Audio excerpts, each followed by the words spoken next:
Alors, Jules-Marie, bonjour. Bonjour. Donc, Jules-Marie, pour démarrer cet entretien, je vais te demander de te présenter brièvement, même si je sais qu'il y a de nombreux de mes lecteurs et de mes suiveurs qui te connaissent. Et en Ok. fait, je voudrais que tu partes du moment de ta première carrière pro Ouais. à aujourd'hui, Maintenant. où effectivement tu relances un nouveau projet par rapport à une carrière pro future. Ouais. Alors, je m'appelle Jules, j'ai 30 ans. Effectivement, je me suis lancé sur le circuit ATP à l'âge de, on va dire, entre 19 et 20 ans, jusqu'à 25 ans. Donc, j'ai fait 5 belles années où j'ai parcouru le monde entier pour prendre des points ATP. Je suis monté 228e joueur mondial. J'ai fait 2 fois les qualifs de Roland-Garros. Euh, et puis, à 25 ans, j'ai commencé les tournois Challenger. Donc, les tournois Challenger, on va dire, c'est la Ligue 2 du tennis. Et j'ai commencé un peu à perdre 4-5 matchs de suite au premier tour. Et ça m'a mis un coup derrière la tête, en fait, parce que c'est pas habituel. Durant toute ma carrière, j'ai tout le temps beaucoup gagné, en fait, de matchs, beaucoup évolué, beaucoup progressé tout le temps. Et là, en fait, le fait d'avoir joué, en fait, des mecs très bons, des top 100, des top 200 ATP, j'ai perdu. Je me suis un peu perdu. Et puis, en fait, je me suis dit, bon, c'est pas pour moi. C'est trop dur, encore trop de sacrifices. Pour être top 100, il faudra encore peut-être 3-4 ans de sacrifices financiers, sacrifices dans la vie de tous les jours, de voyages, d'entraînement intensif pour peut-être pas réussir. Donc je me suis dit, bon, je vais stopper. C'est pas très grave. J'ai envie de récolter un peu les fruits de mon travail depuis tant d'années et je vais me lancer sur le circuit français en fait. Il faut savoir qu'en France, on a un circuit français avec plein de tournois en fait tous les week-ends, les plus gros tournois de France, ce qu'il n'y a pas dans les autres pays. Et donc c'est ce que je vais faire. Et donc voilà, en 6 ans, j'ai gagné 5 fois le circuit français. Et puis, arrivé en décembre 2019, je fais finale à l'Open de Caen en battant 3 joueurs du top 100 mondial, en perdant en finale contre Tsonga en 3-7. Et je me suis dit, je crois qu'il faut que je me relance parce que c'était des super résultats. J'ai fait le tournoi futur de Bagnoles de l'Orne, donc un tournoi ATP où j'ai gagné. Ensuite, j'ai fait Cherbourg, le tournoi ATP, donc un challenger, c'est un peu plus haut encore. Et je me suis qualifié, j'ai passé 2 tours et je suis au troisième tour. Et je me suis dit, je vais me relancer sur le circuit. Alors, je donnais des cours. Je passé mon 2 il y a 3 ans. Donc, je donnais des cours et je me suis dit, je vais me relancer sur le circuit ATP. Là, il y a eu le Covid. Donc, ça a duré comme tout le monde, voilà, 2 ans. Euh, et puis, décembre 2021, un peu le même scénario en fait, c'est que Open de Caen et pour le coup, je gagne en battant 4 énormes joueurs et je me suis dit, je vais me relancer. Voilà. Et j'ai fait Bagnoles de l'Orne. Bon, je me suis blessé au premier tour. J'ai fait Cherbourg. Je me suis qualifié en battant de très bons joueurs dans les qualifs et reblessure au premier tour, adducteur droit. Donc là, je soigne, mais voilà, c'est reparti. J'ai envie de me relancer sur le circuit ATP. Donc voilà un peu l'historique. Voilà, ça fait partie des 10 dernières années de ma vie. Historique sportif, alors moi j'ai une question particulière à te poser. Donc là, tu es revenu sur une dynamique intéressante au niveau des résultats. Tu as 30 ans, tu as commencé le circuit, tu avais donc entre 19 et 25 ans. Qu'est-ce que tu penses qui fait la différence entre le Jules Marie d'aujourd'hui à 30 ans et le Jules Marie qui avait 25 ans?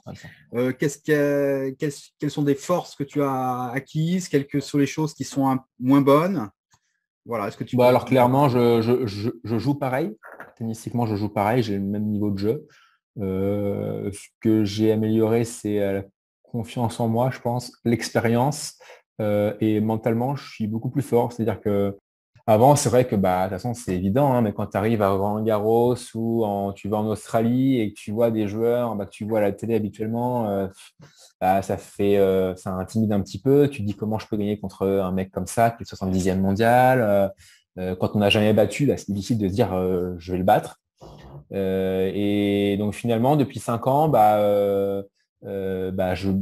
voilà, je gagne beaucoup de matchs. Je sais que j'ai un bon niveau de jeu, un bon fond de jeu. Et c'est vrai que j'ai dû jouer peut-être 10 joueurs top 100 en 6 ans sur le circuit français. et j'en ai battu peut-être 8. Donc en fait, bah, voilà, en fait, ces matchs-là me disent, même si c'est pas sur circuit ATP, mais mine de rien, les gars que jouent dans les tournois français, ils ont un ego, ils ont envie de gagner, ils n'ont pas envie de perdre contre un mec qui est moins fort que soi, ça me semble évident, même s'ils sont pas, même si c'est pas un objectif pour eux. Mine de rien, quand on est sur court, il faut les battre. Et c'est ce que je fais régulièrement. Donc ça m'a ouvert un peu psychologiquement. Je m'étais mis des barrières, je pense, psychologiques avant que j'ai pu maintenant. Aujourd'hui, par rapport à il y a quelques années, donc tu as diversifié tes activités, hein, puisque tu es donc joueur professionnel, tu enseignes, et puis on peut voir encore dans les vidéos, peut-être pas Ouais, autant qu'avant. Tu es youtubeur, ouais, tu crées des formations de tennis en ligne. oui. Alors, est-ce que c'est pour toi quelque chose, un avantage par rapport à ta première partie de carrière où tu étais que joueur professionnel, ou est-ce que c'est quelque chose est-ce que c'est un avantage ou pas, voilà, pour toi? Oui, je pense, parce que du coup, j'ai créé une communauté assez engagée derrière moi qui me soutiennent à 100%. J'ai plein de commentaires positifs de personnes qui voulaient que je reprenne à fond sur KTP. Donc voilà, j'ai un soutien derrière moi qui est grand. Et donc, je sais que si je vais si je vais en tournoi ATP, que je perde ou que je gagne, j'ai de la bienveillance derrière moi. Ils vont me pousser, ils vont me soutenir. Et ça, c'est vraiment cool, quoi. Donc, c'est un plus, je pense. Alors, ce que je trouve sympathique chez toi, c'est que, bah, on peut le voir dans les vidéos, hein, c'est que j'ai l'impression que tu as vraiment un vrai intérêt pour tous les joueurs de tous les niveaux et Mm. que tu as envie de les faire progresser. Et c'est peut-être ça, justement, qui t'amène justement ce retour positif de gens qui sont contents quand tu gagnes, etc. Ouais, complètement. C'est vrai que je donne des cours aussi sur Paris j'ai très souvent, la plupart du temps, d'ailleurs, des élèves qui sont entre nous classés et 30 peut-être. Donc, pour ceux qui ne connaissent pas, c'est débutants, voire très débutants. Hein. Moi, en fait, vraiment, limite, j'adore partager un peu ce que je sais, donner plein de conseils techniques, tactiques. Et en fait, mon but vraiment, c'est durant l'heure que le joueur apprenne des choses et progresse en 1 heure, quoi. Et donc, ouais, que ce soit un joueur qui soit 35 ou bien meilleur de 6-1-6, ouais, moi, ça me fait. J'aime bien essayer de partager des choses que je connais. Voilà. Ok, donc tu as un site internet, un blog, une chaîne YouTube, hein, le site Oui, s'appelle The Court, exactement. et c'est là Ouais. qu'on peut trouver justement toutes les formations que tu proposes. Alors c'est très varié, il y en a une cinquantaine, je crois. Je sais. Ouais, c'est ça. C'est ça, exactement. Ouais. Par là, ouais. J'en tourne une tous les 2 semaines, 2 par mois. Voilà. Depuis 1 an, à peu près. Ok. Et là maintenant, on va parler de ton grand projet du moment. Ouais. Donc, tu te relances sur le circuit pro avec des ambitions qui sont de disputer les tours du Grand Chelem. Et tu as mis au point un dispositif un petit peu particulier, c'est-à-dire que cette fois, tu vas te filmer, Ouais. tu vas te faire filmer. Alors, voilà, donc tu vas nous expliquer un petit peu Ouais. ton En fait, projet. le projet, c'est effectivement jouer les grands chelems, objectif grand chelem. Mais donc repartir sur le circuit ATP, mais le projet vraiment, c'est d'embaucher un vidéaste à plein temps. Donc continuer dans le même lancé que ce que je fais sur la chaîne YouTube, donc me filmer sous forme de vlog, mais là un peu professionnaliser ça en embauchant un vidéaste, donc un professionnel, et créer en fait une petite mini-série, un peu comme ce qu'on a vu sur Netflix, non c'est pas c'est sur Prime, je crois avec Orelsan, le rappeur de Caen d'ailleurs qui son frère l'a filmé depuis qu'il a, je crois, 15 ans, 16 ans, 17 ans, je crois, jusqu'à maintenant. Donc, le rendu est vraiment génial. Angèle aussi s'est filmé pendant le confinement, etc. Et ça a fait une petite mini-série. Mardi Fish aussi, le tennisman, à l'époque, quand il était avec Andy Roddick, quand ils avaient Très bon 12 ans, docu. jusqu'à maintenant. Super, ouais, je l'ai vu hier. Et en fait, le but, c'est vraiment de créer voilà, une mini-série comme ça, quoi. Et donc de filmer un peu tous les moments de doute, les moments où je suis en excès de confiance, les moments où, voilà, plein de moments sympas à partager avec les breakers, comme je les appelle. Alors, tu te lances avec des… Bon, tu as l'ambition de te lancer donc, sur le circuit pro avec des moyens financiers un petit peu plus importants, hein. Donc, Oui, t'as parlé du vidéaste. Tu vas oui, avoir une équipe comme les grands ouais, joueurs pro. ouais. Donc, C'est tu peux nous ça. détailler. Exactement, ouais, donc c'est ça. Et donc ça coûte de l'argent, effectivement, parce que effectivement, le vidéaste, il faut payer ses frais, donc d'avion, d'hôtel, de repas, tout. Et puis son salaire, hein. Et puis moi, bah, les frais aussi, hein, pareil, l'avion, le repas, les hôtels, ça coûte très cher. Et donc, on a décidé avec Arthur, mon frère jumeau, qui m'aide euh, sur ça, de lancer une cagnotte participative, donc un site de crowdfunding. Alors déjà, pourquoi? Parce que déjà, j'ai eu beaucoup de commentaires de personnes qui m'ont dit, mais tu devrais faire ça, tu devrais lancer un site de crowdfunding, etc. Et on va t'aider, etc. Donc voilà, donc on a lancé ça, je crois, il y a 10 jours. Il doit rester 20 jours à peu près. Objectif 20 000 euros. Et on a déjà atteint, je crois, 23 000 euros, je crois, donc en 10 jours.